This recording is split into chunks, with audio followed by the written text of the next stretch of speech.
Hi team, hey, good to see you. Welcome back. I'm going to talk to you today something quite exciting. Why vinyl records are the best economics lesson of 2026. All right, stick around. This is really interesting. Okay, maybe you've got vinyl records at home. You might remember them. Right, and you might nowadays be looking at some quite high prices for basically a used piece of plastic. So let's have a think and a deeper dive into that. Let's see. All right, it's a used piece of plastic, okay? The vinyl record, made perhaps in 1970s. It might be scratched. It's not about streaming. There's no lossless audio. There's no skip button. And somebody might pay $800 for it. Meanwhile, a brand new Bluetooth speaker, objectively better technology in every measurable way, might be selling on Amazon for maybe $40. Your economics textbook would look at this and would short circuit. The rational consumer model suggests that people will choose the highest utility per dollar. A better product, a lower price, that should win. Every time, no contest. So either the economics is wrong or there's something happening in the vinyl market that the standard model completely misses. I'm Econ Teach NZ, and today we're going to be looking at that $800 record, and we're going to see that it's going to teach you more about inflation, elasticity, and how markets actually work than the first 3 chapters of your textbook ever will. So let's go. All right, here we go. Standard supply and demand says this. The price rises, the quantity supplied also rises. Producers see the profit, they increase their production, they flood the market, the price comes down, and the equilibrium gets restored. Here's why that isn't happening with vinyl. Vinyl records are pressed on machines called record lathes and hydraulic presses. The dominant manufacturer of these machines, right, Vinyl Technologies in Canada. It has a years-long waiting list. The industry basically stopped making new pressing equipment for around 30 years because CDs effectively killed that format. Restarting that supply chain is not a matter of weeks or months. It'll take years and a substantial capital investment. So when the demand for vinyl records exploded after 2018, and it genuinely has exploded, right? Vinyl outsold CDs for the first time since 1987 in the US in 2022. The supply side could not respond at the speed that a textbook might assume. That's what us economists will call supply inelasticity, and it's not a footnote. It's the central driver of the price behavior you're seeing. Here's your exam angle. Okay, the price elasticity of supply is directly tested in IB and IGCSE. The vinyl market is a live, current, interesting case study for inelastic supply, one that will make your examiner actually keep reading. Use that. But wait, why did the demand explode in the first place?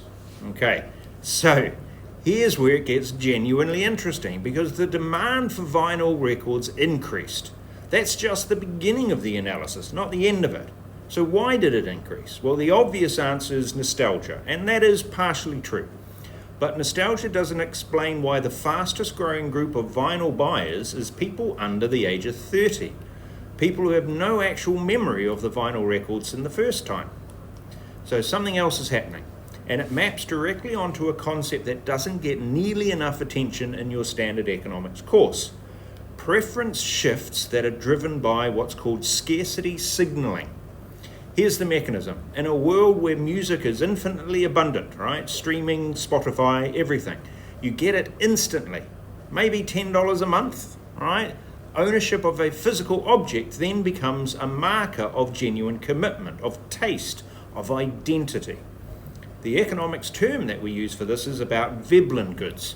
Goods where the demand increases as the price rises because the price itself is part of its value. Vinyl isn't expensive despite being desired.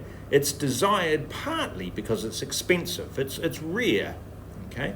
This is where the standard rational consumer model breaks down.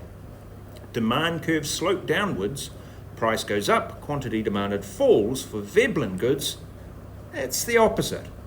The model has to be modified accounting for social signaling functions within consumption.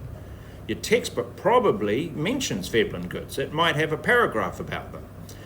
This is a real market where you can watch that mechanism play out in real time. So here's your exam angle. It's an excellent evaluation material for any question on market failure, consumer theory, or the limitations of the demand model. The Steelman critique writes itself. Okay? Now, all right, let's have a think about what has happened, all right? Vinyl manufacturing is an energy-intensive business, right? You've got PVC pellets, you've got the heating, the pressing, the energy costs have spiked all around the developed world following the Russia-Ukraine conflict, and also the post-COVID supply chain disruption. Shipping costs, which had already surged during COVID, remained elevated and are still obviously high today. Most vinyl is actually manufactured in a small number of pressing plants, mainly in Europe and North America, meaning geographically concentrated supply chains amplifying those cost shocks. So here's what you have. You have demand surging, you've got the Veblen effects, the Gen Z adoption, Taylor Swift releasing exclusive vinyl pressings with multiple variants, specifically driving a collector demand. You've also got supply structurally constrained with inelastic, capital-intensive supply. Input costs are also rising, as we said, across the board with energy, materials, and shipping. So institutional credibility problems with the currency is another issue, right? Your real purchasing power has been declining for everyday goods. The result is that prices don't just rise in the vinyl market, the vintage market where the supply is genuinely fixed, because they stopped making perhaps 1971 pressings in 1971, right? That supply went vertical. A first pressing of David Bowie's Ziggy Stardust in near mint condition sold for over £2,000 in an auction in 2023. The same record sold for under £300 only in 2015. It's not about inflation, that's a supply fixed asset in a world of excess liquidity chasing scarce real goods. This is what happens when you get a momentary expansion meeting genuine scarcity. So your exam angle, right? We've got to connect demand pull and cost push inflation effects. You're going to connect them to the Veblen good ideas, the price elasticity of supply, and the real world effects with regards to quantitative easing, macro effect, all within one case study. If you write about this coherently in a paper one essay, you're going to stand out. So let's have a think about the big picture, what that vinyl market actually teaches us. Here we go. Here's what I want you to take from this.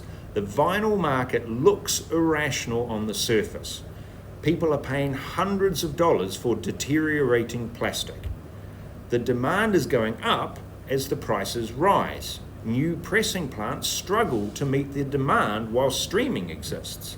But if you map the economics carefully, it's a completely different story. It's quite coherent. Every apparent anomaly has an explanation. The inelastic supply explains why price spikes persist instead of self-correcting. The Veblen effects, the social signaling, explains why demand behaves counterintuitively. The fixed supply vintage assets explain why older pressings will be appreciating faster than general levels of inflation. And a broader monetary environment, maybe there's excess liquidity, maybe there's suppressed real returns on some conventional assets, might explain why the collectibles market surged after 2020. The vinyl market isn't weird. It's clean, it's observable, it's an example of what happens when several economic forces interact simultaneously, which is what the real world always does, and it's what standard single variable models consistently miss. The skill here is the same skill that makes you good at any economic analysis. Don't stop at the first explanation. Ask what else is going on. Ask who wins and who loses. Ask what the model misses. So just to review, the standard model says the price goes up, the quantity demanded goes down. The vinyl market says it depends. It depends on elasticity, on what the good is signaling, on the broader monetary context, and on whether supply can actually respond to that. It depends isn't a cop-out. right? In economics, it depends, whilst followed by a clear explanation of what it depends on, is our high-scoring answers. Right, this is Econ Teach NZ.